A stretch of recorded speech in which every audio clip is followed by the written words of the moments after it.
Well, this morning it's around -2, and I think it's good morning to do a cold store on this old Mack.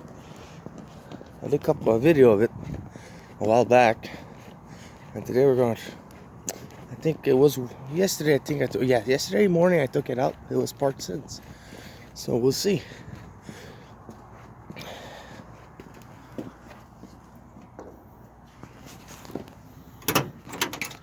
It's a 95.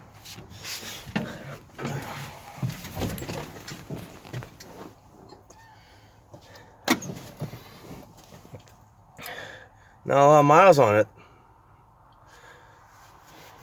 Probably went over a couple of times.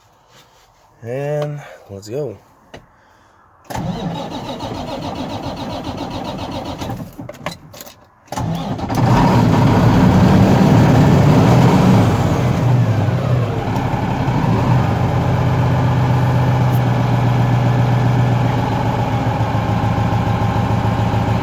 Yeah, baby.